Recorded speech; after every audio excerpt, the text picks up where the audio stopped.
You are looking at the historic center of the largest city in North America, as well as one of the largest globally. As a product of European colonialism, this area looks like a place out of old Europe, with so much beautiful architecture and even world-class museums. Everywhere you go, there seems to be an ocean of people with so much soul and so many people who refuse to give up despite their circumstances.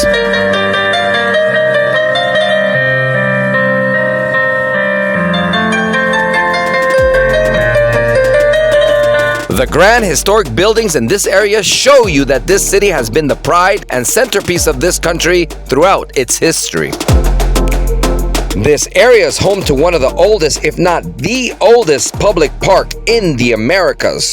So join me as we check out some of the many things that there are to see and do in this massive, beautiful, and fun historic center of one of the largest cities on this planet, which is Mexico City, or CDMX as they call it. We begin our walk in Park Alameda Central, which is essentially a park on the very edges of the historical zone. Established in 1592, this park is one of the oldest public parks still in operation today in the Americas. Not only is it cool to walk in so much history, but generally speaking, walking in Mexico City parks tends to be quite comfortable, being that the city enjoys basically a tropical highlands climate with fairly mild temperatures year-round. In this area, we can also see Mexico City's famous two-story tour buses, which are not just found in this area, but also in adjacent and nearby areas such as Paseo Reforma and Polanco.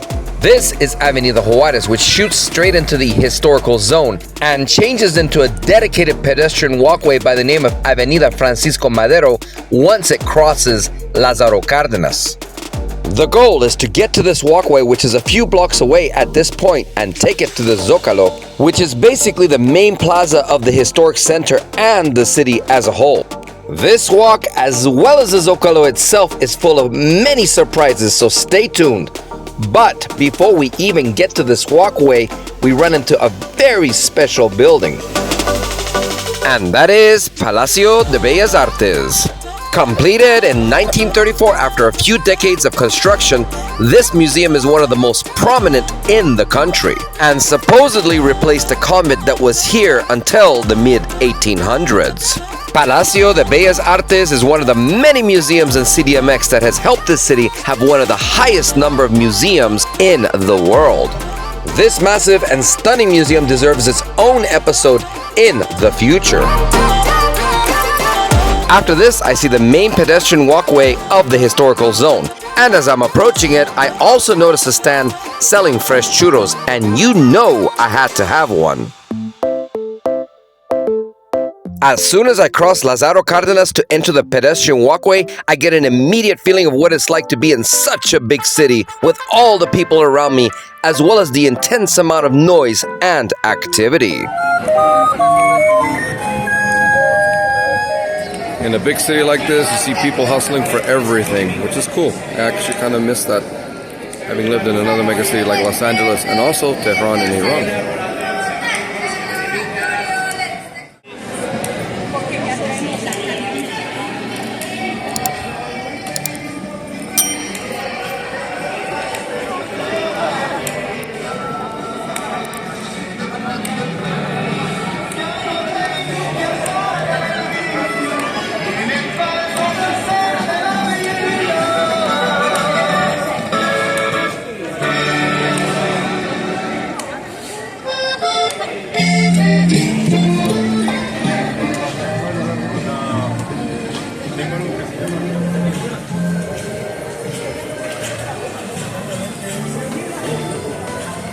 It is very common to see a lot of very beautiful European-inspired architecture in this city, being that this country has been under the thumb of European power for many years. To begin with, this area was conquered by Spain in the early 1500s and was under Spanish control for the next 300 years. After gaining its independence, Mexico was then briefly invaded by France in the mid-1800s. The ornate detail of this historic architecture contrasts quite well with the more modern architecture, such as the nearby Tor Latino. Completed in 1956 on the edge of Mexico City's historic zone, diagonally across from Palacio de Bellas Artes, this building is considered to be an engineering marvel, as it is supposedly the first skyscraper to be built in a very seismically active zone, and even survived the devastating earthquake of 1985. But of course, we must keep on pushing forward to reach the Zocalo. And as you can see, this walkway does not have a shortage of shopping options. I have to once again emphasize the beautiful architecture and population density in this area.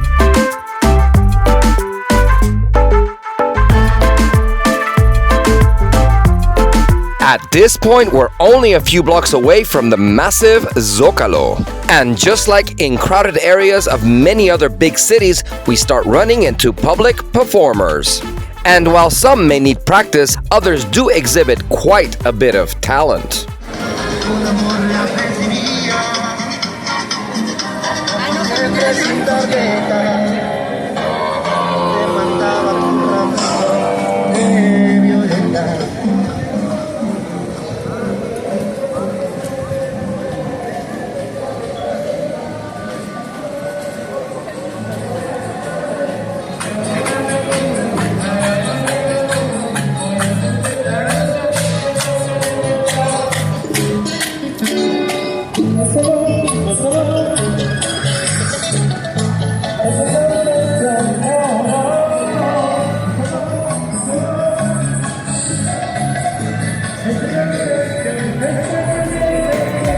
And then I happened to run into one of my favorite performers that I have seen in previous visits.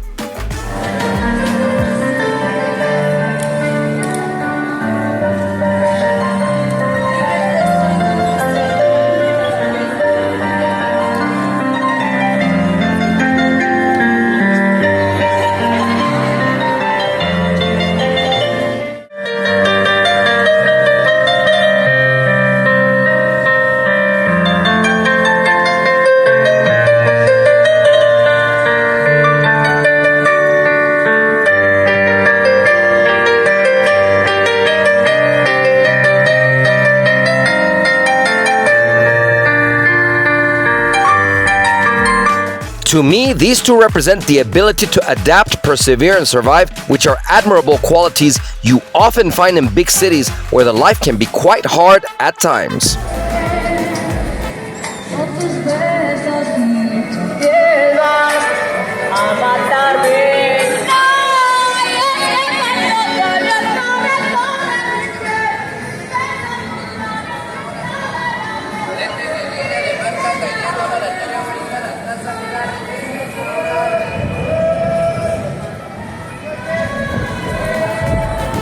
Though I can see the Zocalo right in front of me, I decide to backtrack and find a coffee shop to recharge, being that the Zocalo has a lot to see and a lot to do.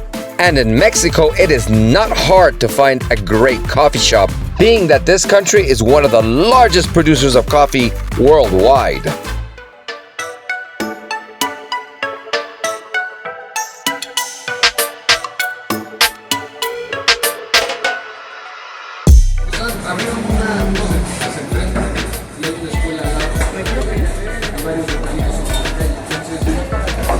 This is Balam Coffee Roasters, a cute coffee shop with a lot of beautiful art inspired by the native cultures.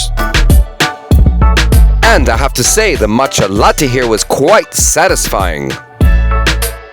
After this quick, relaxing, and cool experience, it was now time to check out the main event, and that is the Zocalo, as well as a really cool surprise, so stay tuned. Completed in 1523, the Zocalo is basically Mexico City's main historic plaza, or Plaza Mayor. This place is huge and is also one of the oldest plazas you will find in any major city in the Western Hemisphere. Supposedly, this was one of the main gathering points in the great Aztec city of Tenochtitlan before the Spaniards arrived around 500 years ago. So this place has a lot of history. On the northern side of the plaza, we have the famous Metropolitan Cathedral of Mexico City. Story has it that this masterpiece was built over a period of roughly 250 years and still stands as one of the most iconic historic structures for the city. So let's walk around and discover this magnificent plaza and also get to the surprise that I promised you.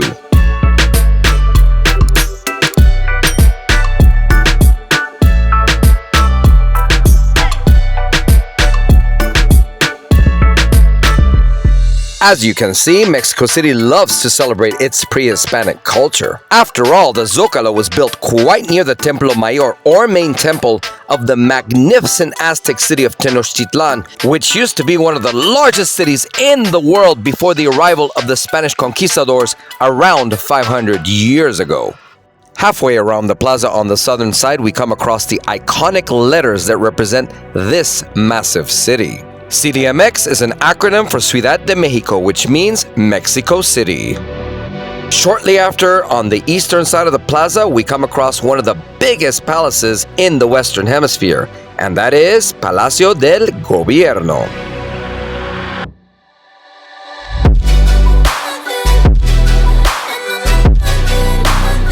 With construction starting in the early 1500s, this palace became a place for the ruling class of Mexico for much of the country's history.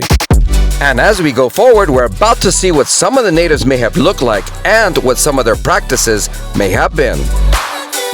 This is also where we get to see the surprise, so check it out.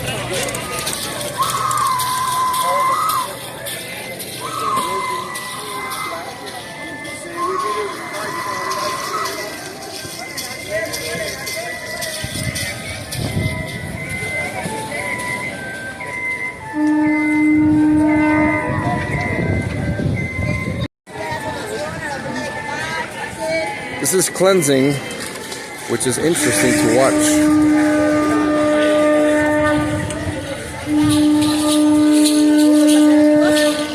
Gracias. Curiosity got the best of me and I did not want to be a spectator anymore, so I decided to join in and give it a try. La Limpia, or the cleanse as many call it, supposedly has deep roots in the Aztec culture. Pásele, amigo, pásele. Story has it that this practice is supposed to help you rid your mind, body, and soul of negativity. And I have to say, it was quite interesting, and you get to see what I experienced.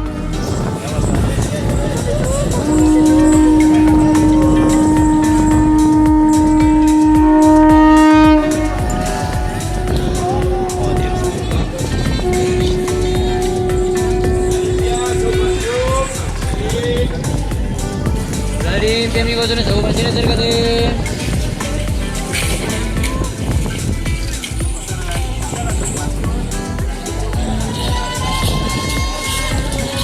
¿Qué tal, amigo? Buenas tardes.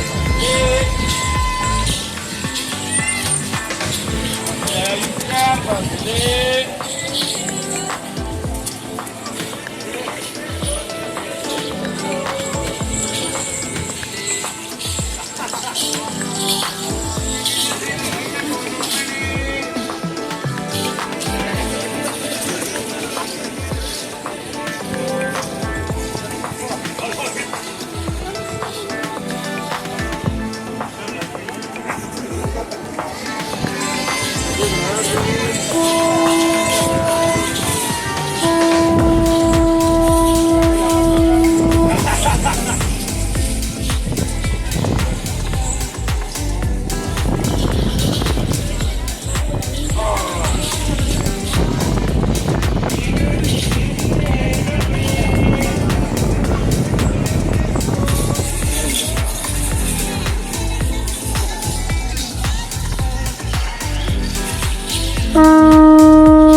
Though I cannot say for sure if this ritual helped me rid myself of negativity, I can say that I did feel quite relaxed after this experience. Join me on the next episode as we continue discovering the core of Mexico City and even run into one of the largest Chinatowns in Latin America, as well as a very beautiful iconic monument that might be worth your visit the next time you find yourself in CDMX.